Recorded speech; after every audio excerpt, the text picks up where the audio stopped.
नमस्कार साथियों साथियों स्वागत है आपका इस वीडियो के अंदर जिसमें हम लोग फिर से एक बार डिस्कशन करेंगे पंजाब के ऊपर। लेकिन इस वीडियो में हम लोग पंजाब के ऊपर होने वाली डिस्कशन को केवल बुक तक सीमित रखेंगे। हालांकि हमारी कोशिश रहेगी कि हम हर टॉपिक को फिर से रिवाइज करते हुए एक बार बहुत डिटेल के अंदर उसको पढ़ें। तो आइए हम अपना वीडियो शुरू करते हैं। आई होप कि आपने पिछला वीडियो देख लिया होगा और पंजाब को बहुत अच्छे से समझ लिया होगा। यकीन मानिए अगर आप पिछला वीडियो देखकर यहाँ आए हैं तो आपके लिए इस वीडियो के अंदर कुछ शायद नया ना हो। लेकिन अगर आप एग्जाम की तैयारी कर रहे हैं तो ये वीडियो भी आपके लिए बहुत जरूरी होने वाला है। आइए हम लोग अपना वीडियो शुरू करते हैं इस पर्टिकुलर पिक्चर से जो आपकी बुक में दिया हुआ है। टाइम्स ऑफ इंडिया के अंदर किसी जमाने में ये फोटो छपा था। कब छपा था? ये छपा था अक्टूबर 31 1984 को। शायद शाम का एडिशन रहा होगा ये, क्योंकि दिन में ये बहुत बड़ी वारदात जो है हमारे देश में हो चुकी थी, जहां पर एक सिटिंग प्रधानमंत्री को गोली मारी गई थी और वो गोली उनके अपने बॉडीगार्ड ने मारी थी। और कहानी ये भी है कि कहीं ना कहीं इन्हें ये पता था कि मेरे ऊपर ये हमला हो सकता है और मेरा अपना बॉडीगार्ड ही शायद मुझे गोली मारेगा। लेकिन फिर भी इन्होंने अपने उन बॉडीगार्ड्स को रिमूव नहीं किया और इसी की वजह से शायद एक ट्रस्ट जो है दो कम्युनिटीज के बीच में, एक देश और एक कम्युनिटी के बीच में, आज भी वो ट्रस्ट बरकरार है। बहुत सारे ऐसे इंस्टांसेस है जहां ये पता लगता है कि इंदिरा गांधी ये मान चुकी थी कि उनकी डेथ बहुत नियर है और शायद उन्हें अपनी डेथ का मोड भी पता था। लेकिन फिर भी उन्होंने वो स्टेप नहीं लिया जिससे एक कम्युनिटी और ज्यादा एलिनेट हो जाती। हालांकि इनकी डेथ के बाद जो कुछ भी हुआ उससे वो कम्युनिटी बहुत ज्यादा एलिनेट हुई और उन्हें आज तक भी जस्टिस नहीं मिल पाई है। तो ये इंस्टेंस है 31 अक्टूबर का, जहां एक सिटिंग प्राइम मिनिस्टर को जान से मार दिया गया था। ये घटना 1984 की है और इसीलिए हम लोग कह सकते हैं कि 1980s वो दौर था जब पंजाब के अंदर मेजर डेवलपमेंट्स चल रही थी। बहुत कुछ चल रहा था पंजाब के अंदर। इनफैक्ट हमने जम्मू कश्मीर का जो टॉपिक पढ़ा था उसमें भी ये देखा था कि केवल पंजाब ही नहीं, भारत के हर हिस्से के अंदर, जम्मू कश्मीर के अंदर भी, और अगले वीडियो में हम लोग नॉर्थ ईस्ट की बात करेंगे, नॉर्थ ईस्ट के अंदर भी 1980s का जो समय था वो बहुत ज्यादा वॉयलेंट रहा है। पंजाब के अंदर कई चीजें हुई। सोशल कॉम्पोजिशन जो है पंजाब का, पहले पार्टीशन के बाद और उसके बाद हरियाणा और हिमाचल प्रदेश के बनने के बाद सोशल कॉम्पोजिशन पंजाब का चेंज हुआ था। पंजाब पार्टीशन से पहले पंजाब के एक हिस्से में मुस्लिम मेजॉरिटी थी, दूसरे हिस्से में सिख और हिंदू रहा करते थे। तो पंजाब के अंदर ही हिंदू मुस्लिम सिख सभी तरह के लोग जो हैं खुलकर रहा करते थे। पार्टीशन के बाद मुस्लिम्स जो हैं वो बाहर चले गए और 1966 के अंदर जो पंजाब का डिवीजन हुआ, पंजाब रीऑर्गेनाइजेशन एक्ट 1966 के तहत, उसके बाद जो पंजाब में रहने वाले हिंदूज हैं वो भी पंजाब से सेपरेट आउट हो जाते हैं और छोटे से पंजाब के अंदर केवल सिख कम्युनिटी के लोग, पंजाबी बोलने वाले लोग जो हैं वो कॉन्सेंट्रेटेड हो जाते हैं। तो हम लोग ये कह सकते हैं कि पंजाब का सोशल कॉम्पोजिशन केवल 20 साल के अंदर, अगर हम बात करें 1946 से लेकर 1966 तक, 20 साल के अंदर पंजाब का जो कॉम्पोजिशन है वो बहुत ज्यादा तरीके से चेंज हो चुका है। लिंग्विस्टिक स्टेट 1956 वर्सेस 1996, इसका क्या मतलब है? पंजाब को हर चीज थोड़ी डिले के साथ मिली है। जहां हिंदुस्तान के अंदर बाकी स्टेट्स लैंग्वेज के आधार पर बन रही थी 1956 के अंदर, हमने फर्स्ट और सेकंड चैप्टर्स में पढ़ा है स्टेट रीऑर्गेनाइजेशन कमीशन। आपको याद होगा सबसे पहली स्टेट जो बनी थी आंध्र प्रदेश बनी थी लैंग्वेज के आधार पर, पोटी श्रीरामुलु के सेक्रीफाइस की वजह से। और उसके बाद आपने देखा होगा फर्स्ट सेकंड चैप्टर में एक जिन निकलता है बोतल से, पंडोरा बॉक्स खुल जाता है और बहुत सारी स्टेट्स जो हैं लैंग्वेज के आधार पर हिंदुस्तान के अंदर बनाई जाती है 1956 में स्टेट्स रीऑर्गेनाइजेशन कमीशन के द्वारा।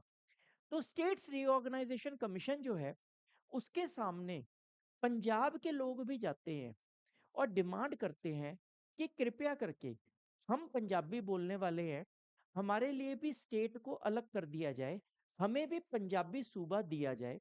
लेकिन स्टेट रीऑर्गेनाइजेशन उनकी इस डिमांड को नकार देता है। उस डिमांड को नकारने के बाद जो लड़ाई है, एक लैंग्वेज के आधार पर होने वाली स्टेट की जो लड़ाई है, वो लगभग 10 साल आगे खिंच जाती है। 10 साल और खून बहता है और वॉयलेंस होता है और डिमांड होती है, क्रांति होती है, और अल्टीमेटली 1966 में पंजाब जो है वो एक सेपरेट स्टेट बन जाता है। पंजाबी सूबा एक सेपरेट स्टेट बन जाता है लैंग्वेज के आधार पर। तो जहां पर बाकी हिंदुस्तान की स्टेट्स 1956 में लैंग्वेज के आधार पर बन गई थी, वहीं पंजाबी लोगों को अपनी ये डिमांड मनवाने के लिए और 10 साल का समय लगा। इन डिमांड में सबसे बड़ा हाथ अकाली दल का रहा है। अकाली दल एक ऐसी पॉलिटिकल पार्टी है पंजाब में जो हमेशा से रही है, और अकाली दल बनी थी 1920s के अंदर। 1920 के दशक के अंदर पंजाब में जो गुरुद्वारे थे, गोल्डन टेम्पल और बाकी गुरुद्वारे, उनमें जो महंत हुआ करते थे, उनमें जो प्रीस्ट हुआ करते थे, वो करप्ट प्रैक्टिसेस को अडॉप्ट किया करते थे, अंग्रेजों के अंडर हुआ करते थे। तो अकाली दल 1920 में जब बना, तो इसकी डिमांड ये थी कि इन गुरुद्वारों को, इन प्रीस्ट्स, इन करप्ट प्रीस्ट्स, महंत और ब्रिटिश के चंगुल से बाहर निकाला जाए।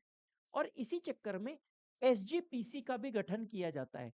शिरोमणि गुरुद्वारा प्रबंधक कमेटी का गठन होता है, जो आज के टाइम में भी गोल्डन टेम्पल को ऑपरेट करता है। और हम लोग ये भी मानते हैं कि जैसे क्रिश्चियनिटी को चलाने के लिए पोप है, जैसे बुद्धिज्म को चलाने के लिए दलाई लामा है, वैसे ही सिख कम्युनिटी के अंदर सबसे ऊंचाई पर अगर कोई एक संस्था बैठी हुई है, तो वो शिरोमणि गुरुद्वारा प्रबंधक कमेटी है। जो किसने बनवाई थी? जो अकाली दल ने बनाई थी, जिसके बाद सिख धर्म के अंदर बहुत सारे रिफॉर्म्स आते हैं। अकाली दल का एक बहुत स्ट्रॉन्ग डोमिनेशन है पंजाब के अंदर। अब सिख जो हैं, चाहे पंजाब छोटा हो चुका था, ट्रंकेटेड पंजाब रह चुका था, लेकिन अब सिख लोग जो हैं उस पंजाब में मेजॉरिटी में आ चुके थे। जब भी चाहे एरिया छोटा हो, लेकिन अगर एक मेजॉरिटी कॉम्पोजिशन उसके अंदर होगा, तो लोकसभा में, राज्यसभा में और अपनी ही लेजिस्लेटिव असेंबली में सिखों की मेजॉरिटी होगी, जिससे हम कह सकते हैं कि उनकी पॉलिटिकल पावर जो है वो बढ़ गई आफ्टर द पार्टीशन। तो पोस्ट रीऑर्गेनाइजेशन मतलब पंजाब रीऑर्गेनाइजेशन एक्ट 1966, जिसके तहत पंजाब को अलग, हरियाणा, हिंदी स्पीकिंग लोगों को हरियाणा और हिली एरियाज हिमाचल प्रदेश को अलग कर दिया गया, और चंडीगढ़ को हरियाणा और पंजाब दोनों का कैपिटल बनाया गया। उसके बाद क्या हुआ? अकाली अकाली दल जो है वो 1967 में और 1977 में दोनों बार सत्ता में आया, चुनाव जीतकर दोनों बार वो सत्ता में आ जाता है। दोनों बार कोalition गवर्नमेंट बनी थी। 1967 के अंदर शिरोमणि अकाली दल ने सरकार बनाई थी जनसंघ के साथ मिलकर। किसके साथ? जनसंघ के साथ। और 1977 में शिरोमणि अकाली दल ने सरकार बनाई थी जनता दल के साथ।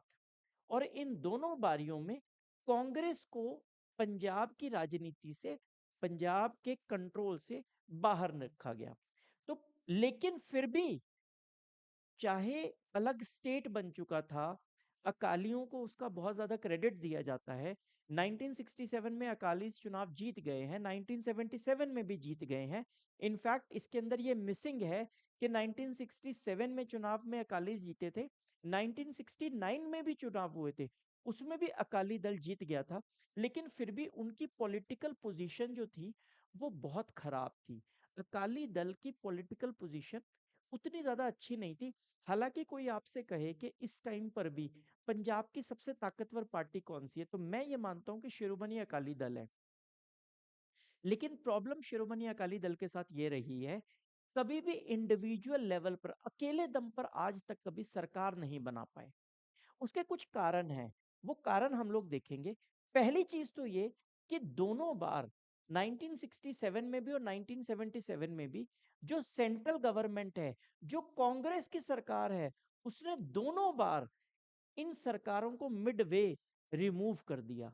1967 का चुनाव हुआ, सरकार बनी, 1968 में रिमूव कर दिया गया, 1969 में फिर से अकालियों की सरकार बनी, 1971 में फिर से रिमूव कर दिया गया, 1977 में फिर से अकालियों की सरकार बनी, 1980 में फिर से उसको हटा दिया गया।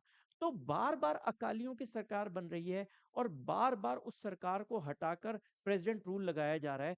कहीं ना कहीं आपको नजर आएगा यही चीज तो जम्मू कश्मीर में भी की जा रही थी, जिसकी वजह से लोग एलिनेट हो गए थे। लोग कह रहे थे if ballets don't work bullets will. इसीलिए तो पंजाब ने भी बंदूक उठा ली थी। कहीं ना कहीं जब लोगों को उनकी रिप्रेजेंटेशन के लोग नहीं मिलते हैं तो लोग बंदूक उठाने के लिए मजबूर हो जाते हैं। दूसरा, सेकेंड प्रॉब्लम अकालियों के साथ जो थी, not much support from the Hindus. Punjab चाहे सिख डोमिनेटेड हो गया था, लेकिन अभी भी हिंदुओं का एक बहुत बड़ा नंबर वहां पर रहता था, और हिंदू जो थे वो परमानेंट कांग्रेस के ही वोट बैंक थे। हिंदूज अकालियों को वोट नहीं डाला करते थे। Thirdly, six internally differentiated. वैसे तो नानक जी ने कहा था कि एक जात के हैं, हम सब बराबर हैं, लेकिन फिर भी सिख धर्म में कास्ट लाइंस के ऊपर डिफरेंशिएशन हो गया। ये डिफरेंशिएशन हिंदुओं में हुआ करता था, लेकिन अब ये डिफरेंशिएशन सिखों में भी हो गया। तो सिखों में जो डाउन ट्रॉडन थे, जो सिखों के भी दलित कम्युनिटी से आने वाले लोग थे, सिख लोग थे, वो लोग भी कांग्रेस को ज्यादा प्रेफरेंस दे रहे थे शिरोमणि अकाली दल से। तो हिंदुओं का भी प्रेफरेंस कांग्रेस की तरफ था, और डाउन ट्रॉडन और दलित सिखों का भी जो प्रेफरेंस था वो कांग्रेस थी, जिसकी वजह से शिरोमणि अकाली दल जो है वो उतना ज्यादा ताकतवर नहीं था पंजाब के अंदर। 1970s, जब 1970 का दशक चल रहा था, तो सिखों का, अकालियों का एक ग्रुप जो है वो पॉलिटिकल ऑटोनॉमी की डिमांड करने लगा। आपने ये चीज जम्मू कश्मीर में भी पढ़ रखी है, ग्रेटर स्टेट ऑटोनॉमी कहते हैं इसको। ग्रेटर स्टेट ऑटोनॉमी उस टाइम पर भी था और आज भी है। लद्दाख के अंदर भी डिमांड हो रही है, नॉर्थ ईस्ट में भी डिमांड हो रही है। अगर पूछा जाए तो भारत के हर स्टेट के जो लोकल पॉलिटिशियंस हैं वो आपको कह ही देंगे कि हाँ, ग्रेटर स्टेट ऑटोनॉमी तो होनी चाहिए। तो ऐसे में उन एरियाज में जहां पर हिंदी हिंदी नहीं चलती है, हिंदी भाषा नहीं है, उनकी ज्यादातर स्पेसिफिकली ये डिमांड रहती है कि उनको पॉलिटिकल ऑटोनॉमी ज्यादा मिलनी चाहिए, यानी कि सेंटर का इंटरफेरेंस, सेंट्रल गवर्नमेंट का कंट्रोल उनके यहाँ पर लिमिटेड होना चाहिए, कम होना चाहिए। अकालियों का एक बहुत स्ट्रॉन्ग ग्रुप था, वो ये चाहता था कि उन्हें पॉलिटिकल ऑटोनॉमी मिले। इसलिए उन्होंने अनंतपुर साहब रिजोल्यूशन जो है वो पास किया। अनंतपुर साहब रिजोल्यूशन 1973 में पास किया गया। जब अनंतपुर साहब रिजोल्यूशन पास किया गया, उस टाइम पर पंजाब में कांग्रेस की सरकार थी। आपको याद होगा, पिछले वीडियोस में रिवीजन होते रहना चाहिए स्टूडेंट्स। 1971 के अंदर दिसंबर के महीने में इंदिरा गांधी ने बांग्लादेश बना दिया था, पाकिस्तान को दो हिस्सों में डिवाइड कर दिया था। और इंदिरा गांधी की जो वैल्यू है, जो सुप्रीमेसी है, वो पीक पर पहुंच गई थी। Indira is India, India is Indira के नारे लगने लगे थे। और 1972 के अंदर पूरे भारत के हर स्टेट के अंदर स्टेट के चुनाव हुए थे, जिसके अंदर प्रचंड बहुमत हासिल किया था कांग्रेस ने। तो कांग्रेस 1972 का चुनाव जीत गई थी, 5 साल पूरे सरकार चलाई थी पंजाब के अंदर। 1973 का जो अनंतपुर साहब रेजोल्यूशन है, ये उसके बीच में शिरोमणि अकाली दल ने पास किया था, जिसमें उन्होंने क्या कहा, उन्होंने कहा कि सबसे पहले पंजाब को रीजनल ऑटोनॉमी मिलनी चाहिए, हमारे एरिया को किसी प्रकार की स्वायत्तता मिलनी चाहिए, मतलब कि पॉलिटिकली हम लोग इंडिपेंडेंट हो, मतलब कि हम अपने कानून खुद बना सके, हम अपने मैरिज के कानून, अभी सिख धर्म के अंदर मैरिज जो है रजिस्टर होती है हिंदू लॉ के हिसाब से, या हम कहते उसको हिंदू लॉ है, यानी कि एक कानून बनाया हुआ है जिसमें सभी धर्म, मुस्लिम धर्म को छोड़कर भारत के बाकी सभी धर्म आते हैं, उनका सिविल जो सिविल लाइफ जीने का तरीका है, मैरिजेस, डाइवोर्स वगैरह, सब Hindu code bill, Hindu law के अंडर आता है। तो सिखों का ये कहना था कि ये लॉ हमारे लिए सेपरेट होना चाहिए, हम सिख धर्म के हिसाब से इस लॉ को बनाना चाहते हैं। ऐसे ही बहुत सारे कल्चर, बहुत सारी ट्रेडिशन, लैंग्वेज के अंदर वो प्रेफरेंस चाहते थे। वो चाहते थे कि पंजाब के अंदर जो जॉब्स करने वाले लोग हों, उनकी पंजाबी अच्छी होनी चाहिए। वो चाहते थे कि उनके यहाँ के जो लोग हैं, उनके हाथ में उनका एडमिनिस्ट्रेशन ज्यादा रहे। इसको हम लोग बोलते हैं कि रीजनल ऑटोनॉमी की डिमांड की गई थी। सेंट्रल स्टेट रिलेशंस को रीडिफाइन करने के लिए कहा गया था। ये कहा गया था कि क्यों नहीं आप कैनेडियन मॉडल या स्विस मॉडल को अडॉप्ट करते, जिसमें राज्यों को ज्यादा ताकत दी जाती है। भारत का जो संविधान है, उसमें सेंट्रल गवर्नमेंट को बहुत ताकतवर बनाया हुआ है। लेकिन इन स्टेट्स का ये कहना था कि क्यों ना हम इस तरीके से कॉन्स्टिट्यूशन में चेंजेस करें कि हमारी जो स्टेट्स हैं वो भी ज्यादा ताकतवर हों। अनंतपुर साहब रेजोल्यूशन सिख कौम की बात करता है और सिख बोलबाला की बात करता है। बोलबाला का मतलब है हेजेमनी। हेजेमनी एक नेगेटिव वर्ड भी हो सकता है। डोमिनेशन मतलब कि सिखों का ही डोमिनेशन होना चाहिए। कहां पर? सिख सूबा के अंदर, पंजाबी सूबा के अंदर। और सिख कौम जो है, केवल और केवल उसी की बात होनी चाहिए जब आप पंजाब की बात करें। एएसआर, आनंदपुर साहब रेजोल्यूशन, भारत में फेडरलिज्म को यानी सेंटर स्टेट रिलेशंस को चेंज करने की डिमांड कर रही थी। लेकिन एएसआर की एक गड़बड़ थी। एएसआर आम जनता को समझ में नहीं आई। जो आम जनता है पंजाब की, बहुत ज्यादा वो समझ नहीं पाई एएसआर के फायदे। वो बहुत ज्यादा प्रभावित नहीं हुई, या फिर शिरोमणि अकाली दल जो है वो बहुत ज्यादा प्रभावित कर पाने में असमर्थ रहा। और कांग्रेस ने एएसआर को नाम दिया। कांग्रेस, सेंट्रल गवर्नमेंट, इंदिरा गांधी उस टाइम पर सत्ता में थी। इंदिरा गांधी के हिसाब से जो आनंदपुर साहब रेजोल्यूशन है, ये कम्युनल है। ये उनके हिसाब से ये सिसेशनिस्ट है। ये शायद एक इंडिपेंडेंट कंट्री की डिमांड कर रहे हैं। ये कम्युनलिज्म की डिमांड कर रहे हैं, जबकि हम तो सेक्युलर हैं। हम लोग तो धर्म के अंदर बिलीव नहीं करते हैं। तो इंदिरा गांधी ने ये इसकी काट निकाली। इस तरीके से उन्होंने इनको समझाने की कोशिश की, लोगों को समझाने की कोशिश की। और लोग भी शायद कहीं ना कहीं आनंदपुर साहब रेजोल्यूशन, जो इतना इंपॉर्टेंट रेजोल्यूशन है, कहीं ना कहीं उससे बहुत ज्यादा प्रभावित लोग पंजाब के नहीं थे। अल्टीमेटली 1980 के अंदर 1980 के अंदर अकालियों की जो सरकार थी, 1977 के जो चुनाव जीतने के बाद बनी थी, उसको डिसमिस कर दिया गया। और वाटर शेयरिंग का जो क्वेश्चन है और सिख आइडेंटिटी का जो क्वेश्चन है, वो रह गया। वाटर शेयरिंग का क्या मतलब है? पंजाब के अंदर जो नदियां थी, सतलुज, ब्यास, और जो पानी रावी का भी पंजाब को मिलता था, अब डिवीजन होने के बाद ये पानी का कंट्रोल सेंट्रल गवर्नमेंट के अंडर आ गया। और सेंट्रल गवर्नमेंट फोर्स कर रही थी, पुश कर रही थी कि पंजाब अपना पानी हरियाणा को भी दे, क्योंकि हरियाणा पंजाब में से ही निकला है। जबकि पंजाब का ये कहना था कि मैं एक एग्रीकल्चरल स्टेट हूं और मेरे पास ऑलरेडी पानी की बहुत कमी है, मैं पानी नहीं दे सकता। लेकिन सेंट्रल गवर्नमेंट के पास ज्यादा कंट्रोल होने की वजह से पंजाब की जो सरकार है, पंजाब के जो लोग हैं, वो फ्रस्ट्रेट थे। तो ये सवाल था वाटर शेयरिंग का। और दूसरा, हमारी सिख आइडेंटिटी जो है वो कैसे प्रिजर्व रह सकती है? हम लोग अपने कल्चर, ट्रेडिशन, लैंग्वेज, एथनिसिटी को हम लोग प्रिजर्व कैसे कर सकते हैं? ये एक बहुत बड़े सवाल जो थे उस टाइम पर चल रहे थे। जब इस तरह के सवाल जवाब चल रहे थे, तो राजनीति के अंदर कुछ हंगामा शुरू हुआ। कहीं ना कहीं अकालियों के फेवर में 1977 का चुनाव भी, जब अकाली जो है सत्ता में आ गए, तो गवर्नमेंट ऑफ इंडिया यानी कांग्रेस की सरकार को यह लगा कि हमें कोई ना कोई एक ऐसा व्यक्ति चाहिए जो अकालियों का जो बेस है, जो सिख, ऑर्थोडॉक्स सिख का भी बेस है, उसमें डिवीजन कर सके। तो ऐसे ही कुछ एक एक्सट्रीमिस्ट लोगों को कांग्रेस की सरकार की तरफ से समर्थन प्राप्त हुआ, जो समाज में क्रांति वॉयलेंस के तरीके से लाना चाहते थे। या उनकी कुछ बातें ठीक थी और कुछ बातें बहुत ज्यादा गलत थी।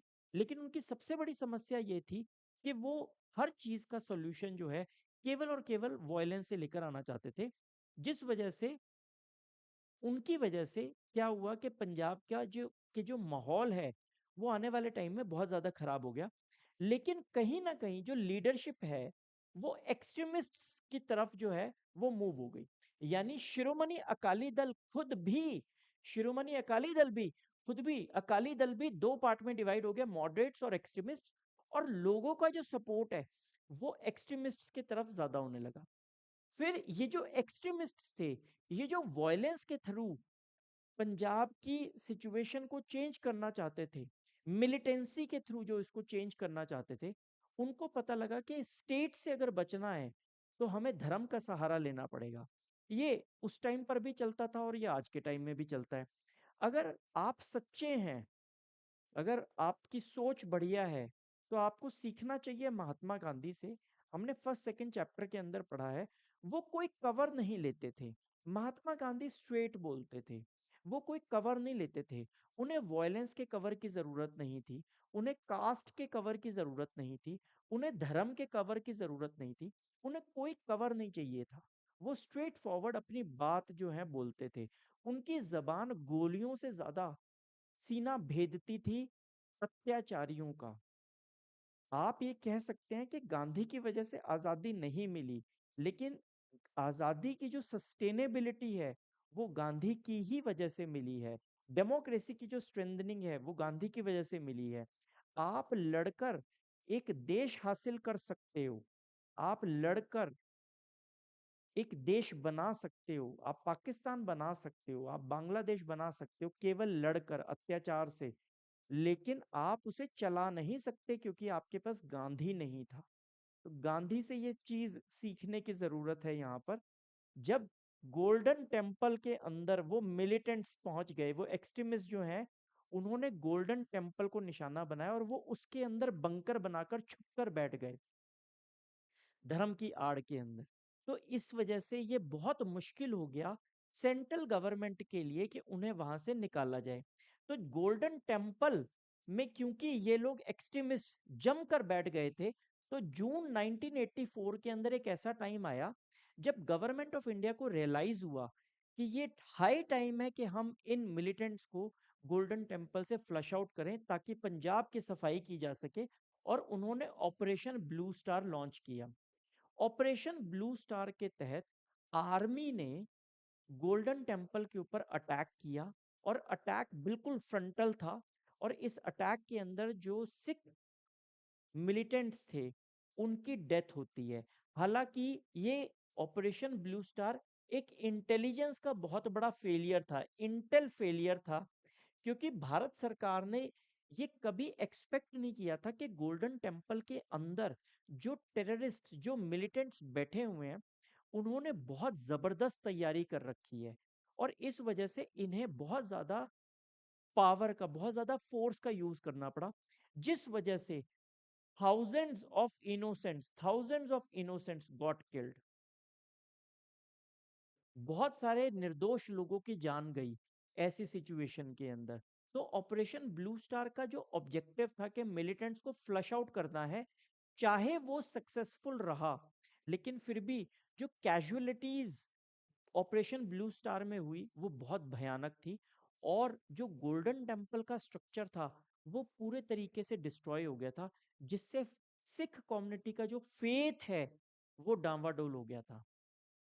कोई हिंदुओं के मंदिर पे जाकर गोले गिराए।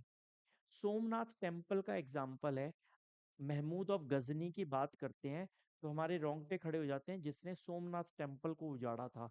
हम लोग वो इमेजिन नहीं कर पाते, हमारे को आज भी उसके बेसिस पर हमारे हमारे इमोशनल कॉर्ड को टच किया जा सकता है। तो ये एक्सपेक्ट करना बहुत इजी है कि फेथ के ऊपर अटैक माना जाता है जब भी golden temple 1984 operation blue star की बात होती है। क्यों? क्योंकि हमारी जो सेंट्रल गवर्नमेंट है वो पूरे तरीके से इंटेलिजेंस फेलियर के अंदर आ चुकी थी। और जब लड़ाई शुरू हो चुकी है उसके बाद पीछे नहीं हट सकते थे। तो इस वजह से जहां पर ओरिजिनली केवल कुछ आर्मी के जवानों ने ये ऑपरेशन शुरू किया था, अल्टीमेटली पूरी की पूरी बटालियन को वहां लगाकर मिलिटेंट्स को फ्लश आउट करना पड़ा। तो मिलिटेंट्स तो फ्लश आउट हो गए, लेकिन टेम्पल, गोल्डन टेम्पल को, मंदिर को बहुत ज्यादा नुकसान हुआ, गुरुद्वारे को बहुत नुकसान हुआ, जिसकी वजह से जो सिख सेंटिमेंट्स हैं वो डीपली हर्ट हुई। बहुत ज्यादा सेंटिमेंट्स हर्ट हो चुकी थी सिखों की, और इसका कोई भी सॉल्यूशन नहीं मिल रहा था कि क्या कर सकते हैं। सेंट्रल गवर्नमेंट के पास भी इसका कोई सॉल्यूशन नहीं था, और सेंट्रल गवर्नमेंट की तरफ से कोई स्टेटमेंट भी नहीं आया। प्रधानमंत्री से भी उम्मीद की जा रही थी कि वो कोई स्टेटमेंट देंगी, कोई माफी मांगेंगी, लेकिन उनका ये कहना था कि मेरे से एक्सेसेस हो गए हैं, लेकिन मैंने जानबूझ के नहीं किया, ये जरूरी था करना। तो इस वजह से एक डीप डिस्ट्रस्ट जो है वो फैलता गया, जिसको मिलिटेंट्स ने बहुत अच्छा यूज किया, एक्सट्रीमिस्ट्स ने बहुत अच्छा यूज किया। उन्होंने लोगों की इस भावनाओं को और भड़काया, और ultimately Indira Gandhi got assassinated in revenge by the bodyguards. Indira Gandhi के जो बॉडीगार्ड्स थे, सतवंत सिंह और बेअंत सिंह, इंदिरा गांधी को ये कहा भी गया कि आप अपने इन दोनों बॉडीगार्ड्स को हटा दीजिए, ये सिख कम्युनिटी से आते हैं, सिख लोग आपसे बहुत ज्यादा नाराज हैं। बट इंदिरा गांधी का ये मानना था कि उन्होंने कुछ भी गलत नहीं किया है, और वो ये चाहती हैं कि लोग इस बात को समझें कि गोल्डन टेम्पल पर अटैक, मेरा इस वजह से मैंने अटैक नहीं किया कि मेरे को सिख पसंद नहीं है, मैंने इस वजह से अटैक किया है कि वहां पर मिलिटेंट्स थे। बट शायद वो अपनी बात को कन्वे नहीं कर पाई थी, उनके अपने बॉडीगार्ड्स ने उन्हें गोली मार दी। और जैसे ही इंदिरा गांधी को गोली मारी गई, भारत में बहुत बड़े लेवल के अत्याचार जो हैं सिखों के अगेंस्ट होने लगे। भारत के कई शहरों में, दिल्ली, कानपुर, लखनऊ जैसे बहुत सारे शहरों के अंदर सिखों को पकड़ पकड़ के जान से मारना मारना शुरू किया। और ऐसा माना जाता है कि इस पूरे वॉयलेंस, इस पूरे पोग्राम के अंदर जो सरकार है, गवर्नमेंट है, वो इन्वॉल्व थी। जो कांग्रेस की सरकार थी वहां पर इस टाइम पर, उस टाइम पर वो डायरेक्टली इन्वॉल्व थी, और पुलिस को ये इंस्ट्रक्शंस दे रखी थी कि जब ये कत्लेआम होगा तब आपने कोई भी एक्शन नहीं लेना है। जिस वजह से ये जो डिस्ट्रस्ट है वो बहुत ज्यादा फैल गया। अगर इंदिरा गांधी जिंदा होती तो वो इस चीज को कभी भी एग्री ना करती। उन्होंने इस ट्रस्ट को बनाए रखने के लिए अपनी जान दे दी, और इंदिरा गांधी को भगवान मानने वालों ने उस इंदिरा गांधी की मौत के बदला लेने के नाम पर उसी ट्रस्ट को खत्म कर दिया जिसके लिए इंदिरा गांधी ने अपनी जान दी। तो कितनी बड़ी आयरनी है, आप जिस कॉज के लिए आपने अपनी जान दे दी है, आपके मरने के बाद आपके ही फॉलोवर्स ने उसी कॉज की धज्जियां उड़ा दी। ऐसा हुआ 1984 के अंदर, ऑपरेशन ब्लू स्टार हुआ, इंदिरा गांधी का असैसिनेशन हुआ, और इंदिरा गांधी के असैसिनेशन के बाद कई दिन तक सिखों के ऊपर जबरदस्त वायलेंस हुआ। कहा जाता है कि लगभग 20,000 सिखों को जान से मार दिया गया। औरतों के खिलाफ टॉर्चर हुआ, सिखों को पकड़ के उनके बालों में आग लगा दी जाती थी, उनको जिंदा जला दिया गया, जिंदा सिखों के गले में जलते हुए टायर डाल दिए गए।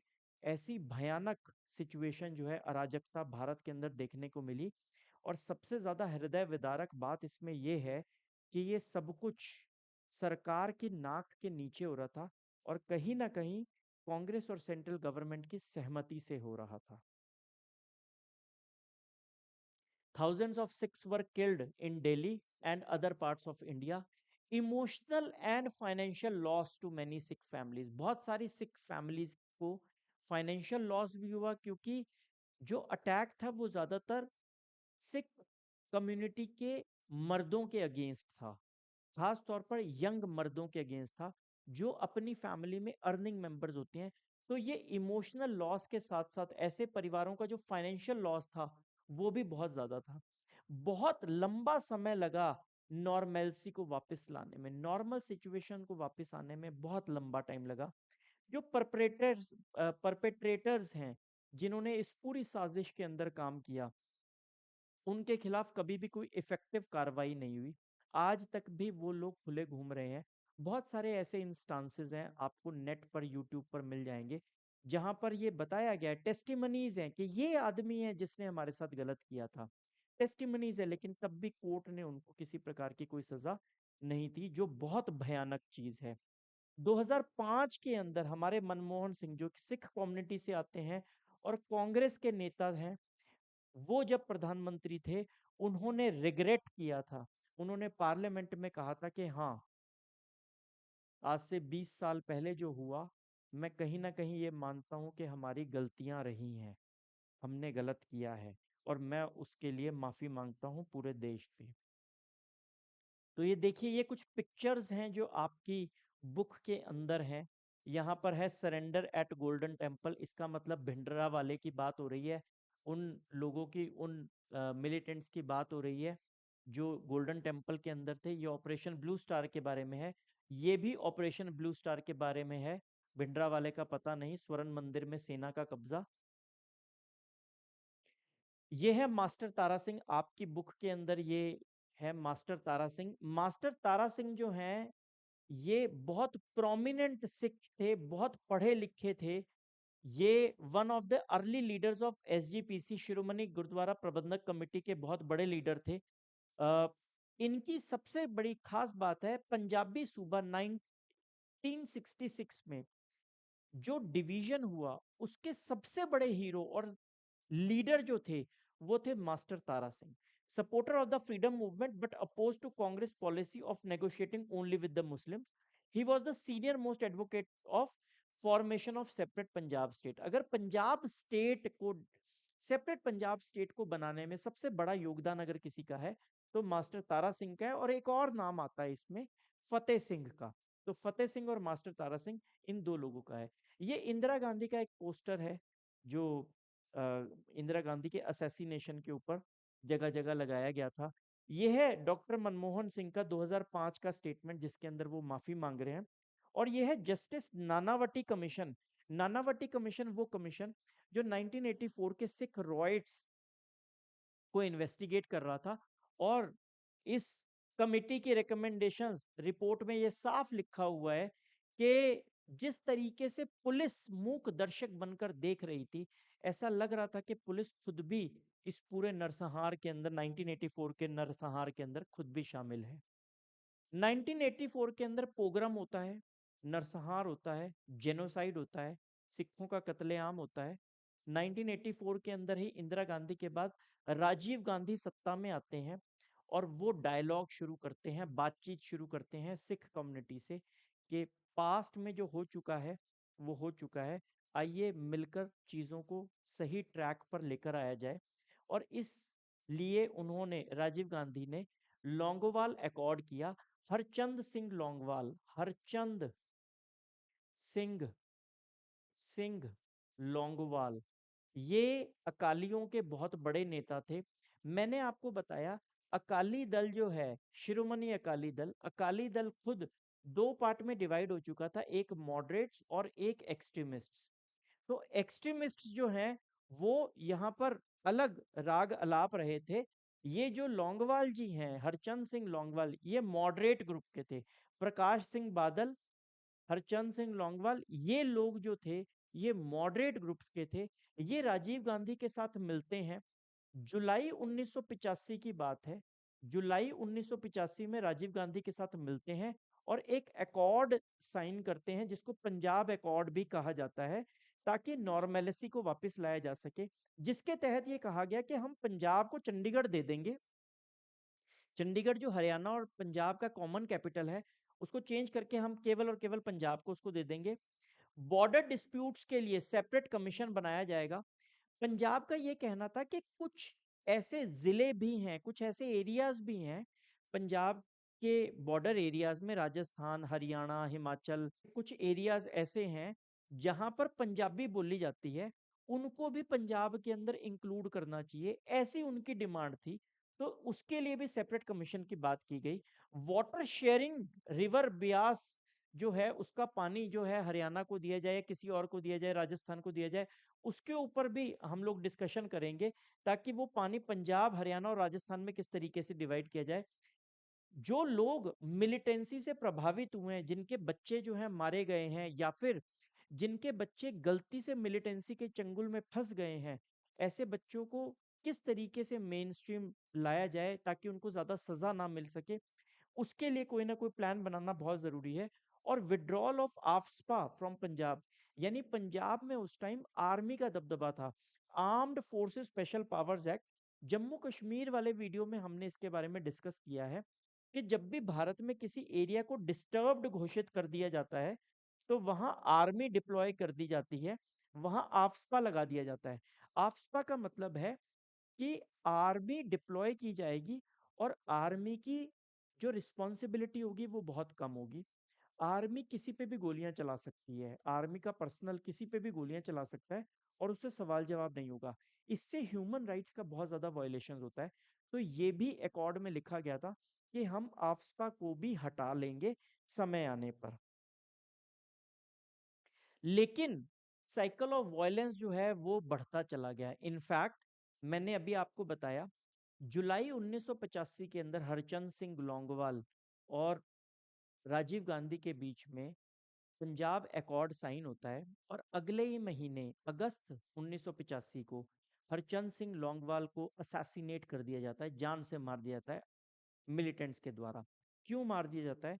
मिलिटेंट्स का कहना था कि सेंट्रल गवर्नमेंट के साथ, कांग्रेस की इस सरकार के साथ किसी भी तरह की बातचीत नहीं हो सकती, हम किसी भी तरह के अकॉर्ड के लिए तैयार नहीं है। और इसीलिए जो अकॉर्ड साइन भी हुआ था वो आज तक भी इम्प्लीमेंट नहीं हो पाया है। चाहे उसके बाद एक सिख प्रधानमंत्री भी 10 साल तक हमारे देश का प्रधानमंत्री रह चुका है, तब भी वो अकॉर्ड आज तक इम्प्लीमेंट नहीं हो पाया है। Counter insurgency led to human rights violations, जब बहुत ज्यादा वायलेंस जो है पंजाब में फैलना शुरू हुआ 1984 से के बाद से लगातार वायलेंस जो है पंजाब में बढ़ता चला जा रहा था। तब क्या हुआ? तब एक सुपर कॉप को बुलाया गया। एक सुपर कॉप है जिनका नाम है केपीएस गिल, जिन्होंने नॉर्थ ईस्ट के अंदर भी बहुत काम किया था। ऐसे एक पुलिस अफसर को बुलाया गया और उसको फ्रीडम दी गई। जिसका भी मन करे आपको, आप उसको गोली मार सकते हो, आपसे कोई सवाल नहीं पूछा जाएगा, बस केवल और केवल इंसर्जेंसी जो है इसको खत्म करना है। ऐसी सिचुएशन में अकाली दल जो है वो भी डिवाइड हो गया था, हमने पहले भी डिस्कस करा, मॉडरेट्स और एक्सट्रीमिस्ट्स के अंदर वो भी डिवाइड हो गया था। ऐसी सिचुएशन के अंदर जो अभी हमने बात करी, जुलाई 1985 पंजाब अकॉर्ड साइन हुआ, अगस्त 1985 हरचंद सिंह लोंगोवाल पंजाब अकॉर्ड साइन करने वाले, उनकी मृत्यु हो गई, उनको असैसिनेट कर दिया गया। सितंबर 1985 फिर से पंजाब में चुनाव आए और फिर से अकाली दल की सरकार, एक बार फिर अकाली दल की जो है सरकार बन जाती है। लेकिन इस बार भी थोड़े ही टाइम के बाद फिर से प्रेसिडेंट रूल जो है फिर से लगा दिया गया और इलेक्शंस को, नॉर्मल इलेक्शंस को पूरे तरीके से सस्पेंड कर दिया गया। इसके बाद जो अगले इलेक्शंस हुए थे वो 1992 में हुए थे, जिसमें कांग्रेस जीत गई थी, जिसमें बेअंत सिंह जो हैं वो सीएम बने थे। और बेअंत सिंह ने सीएम बनने के बाद खुला फुला मतलब खुलकर जो है केपीएस गिल को सपोर्ट किया था कि किसी भी तरीके से आप वायलेंस को खत्म कीजिए। तो atmosphere of suspicion and violence जो है वो पंजाब में कंटिन्यूड रहा। 1992 के जो इलेक्शंस हुए थे जिसमें कांग्रेस जीती थी, उन इलेक्शंस को बहुत ज्यादा बॉयकॉट किया गया था, अकाली दल ने भी बॉयकॉट किया था। और जिस वजह से जो टोटल टर्नआउट था वो केवल 20-25% का था। लो टर्नआउट की वजह से कांग्रेस के लिए जीत पाना बहुत आसान हो गया। कांग्रेस आसानी से वो चुनाव जीत जाती है और बेअंत सिंह जो है वो प्रधानमंत्री चीफ मिनिस्टर बनते हैं। उस टाइम पर सेंटर में कांग्रेस की सरकार थी जिसके प्राइम मिनिस्टर हुआ करते थे पीवी नरसिम्हा राव। तो अब हमारे सामने दो लोग थे, तीन लोग थे, पीवी नरसिम्हा राव सेंटर प्रधानमंत्री, बेअंत सिंह सीएम और सुपर कॉप केपीएस गिल। इन तीनों की जो तिकड़ी है उसने पंजाब को कंट्रोल करना शुरू किया, उसके वायलेंस को कंट्रोल करना शुरू किया। और एक बेनिफिट, एक फायदा, एक सपोर्ट उनका लोगों लोगों से भी उनको मिला। लोगों से ये सपोर्ट मिला कि धीरे धीरे लोग भी इंसर्जेंसी से परेशान हो गए थे। हालांकि लोग जो हैं उनके दिल में बहुत ज्यादा फ्रस्ट्रेशन थी, पर उन्होंने मिलिटेंसी का स्वरूप देखा था। मिलिटेंट्स जो हैं वो एक लेवल से आगे बढ़ चुके थे। वो आम सिविलियंस को भी मारने लगे थे, वो आर्टिस्ट को भी मारने लगे थे, वो पोइट्स को भी मारने लगे थे। कोई भी उनके खिलाफ कुछ बोलता था, लिखता था, वो किसी को भी मार देते थे। लोग इस तरह के आतंकवाद के बिल्कुल सख्त खिलाफ थे। इसीलिए लोगों का सपोर्ट जो है मिलिटेंट्स को, वो भी काफी कम हो गया था। तो मिलिटेंसी जो है इवेंचुअली उसको इरेडिकेट किया गया सिक्योरिटी फोर्सेस के द्वारा। हालांकि हम केवल सिक्योरिटी फोर्सेस की अगर हम बात करें और क्रेडिट दें उसको, तो वो गलत है। कहीं ना कहीं पंजाब के जो लोग हैं उनका जो सपोर्ट है मिलिटेंसी को, वो भी खत्म हो गया। पंजाब के लोगों ने खुलकर अपने बच्चों को पुलिस में भेजा और उन्हें कहा कि पंजाब की सफाई में तुम्हारी भी जिम्मेदारी बनती है। और इस तरीके से मिलिटेंसी जो है पूरे तरीके से पंजाब से खत्म कर दी गई। But Punjab losses were enormous for both Sikhs and Hindus. सिखों और हिंदुओं दोनों के लिए पंजाब के जो रॉयट्स थे, पंजाब की जो मिलिटेंसी थी, पंजाब की जो एक्सट्रीमिज्म थी, पंजाब में जो टेररिज्म का दौर आया, दोनों की जान बहुत ज्यादा गई। सिखों की भी बहुत जान गई और हिंदुओं की भी बहुत जान गई। अल्टीमेटली 1997 के अंदर फिर से चुनाव होता है। इस बार फिर से शिरोमणि अकाली दल और बीजेपी जो है वो मिलकर सरकार बनाती है। और हम ये कह सकते हैं कि नॉर्मलसी के बाद ये पहले नॉर्मल चुनाव थे। बहुत लंबी लड़ाई लड़ी पंजाब ने, और 1997 के जो चुनाव थे फिर से शिरोमणि अकाली दल और बीजेपी मिलकर सत्ता में आए। State occupied with questions of economic and social change, जो पिछले इतने सालों से, पिछले 10-15 साल से जो मिलिटेंसी चल रही थी, पंजाब की मिलिटेंसी बहुत खतरनाक थी। शाम को 5 बजे के बाद पंजाब सुनसान हो जाता था। रात को लाइटें नहीं लगा करती थी घर में। शाम के बाद किसी प्रकार का कोई फंक्शन नहीं होता था। इतनी ज्यादा दहशतगर्दी पंजाब में थी। लोग कुंडे लगाकर, चिटकनियां लगाकर, कुंडे लगाकर सो जाया करते थे। रात के टाइम में कोई दरवाजा भी खटखटाता था तो कोई दरवाजा नहीं खुलता था। पता नहीं कौन होगा। सुबह देखेंगे, अगर कोई ये भी कह देता था कि मेरे घर में कोई वारदात हो गई है, कृपया उठकर आइए, मुझे सहायता दीजिए, तो भी कोई उठता नहीं था। ऐसी सिचुएशन हो गई थी। लोग इन सिचुएशंस के खिलाफ लड़े और इसीलिए जो है पंजाब में नॉर्मलसी वापस आई। लेकिन इस सिचुएशन का इकोनॉमिक बहुत नुकसान हुआ और सोशल भी बहुत नुकसान हुआ। लेकिन धीरे धीरे पंजाब की पॉलिटिक्स जो है वो फिर से सेकुलर लाइंस के ऊपर मूव होनी शुरू हुई। आज के टाइम में हम देखते हैं पंजाब के अंदर सिख लोग भी रहते हैं, हिंदू लोग भी रहते हैं। अब तो क्रिश्चियनिटी भी बहुत ज्यादा बढ़नी शुरू हो गई है पंजाब में। सब लोग मिलकर रहते हैं। और आप भारत के बाकी हिस्सों से वॉयलेंस के बारे में सुनेंगे, पंजाब के अंदर मुस्लिम्स का भी बहुत अच्छा नंबर है। सारे धर्म के लोग जो है पंजाब में रहते हैं और बड़े सेकुलर लाइंस के ऊपर रहते हैं। और किसी प्रकार का ऐसा धार्मिक उन्माद जो है आपको पंजाब में देखने को नहीं मिलेगा। ये था हमारा वीडियो आज का, जिसके अंदर हमने पंजाब को बहुत क्लियरली, बहुत इत्मीनान से हमने स्टडी करा। अगर हम दोनों वीडियोस को मिला लें तो मैं समझता हूँ कि आपने पंजाब को बहुत अच्छे से समझ लिया होगा। मैं नहीं समझता कि सीयूईटी या 12th में इससे बाहर से कोई क्वेश्चन पूछा जा सकता है। होप कि आपको ये वीडियो पसंद आया होगा। अगले वीडियो में हम लोग नॉर्थ ईस्ट के ऊपर चर्चा करेंगे, डिस्कशन करेंगे कि वहाँ किस किस तरह की प्रॉब्लम्स आई। हम देखेंगे कि पंजाब और जम्मू कश्मीर के साथ बहुत सारी प्रॉब्लम्स उनकी कॉमन भी है और बहुत सारी चीजें बिल्कुल नए सिरे से भी आपको पढ़ने को मिलेंगी। होप कि आपको ये वीडियो पसंद आया होगा। इसे लाइक और शेयर जरूर करिएगा और चैनल को जरूर सब्सक्राइब कीजिएगा। अगले वीडियो में फिर आपसे मुलाकात होगी। तब तक के लिए जय हिंद।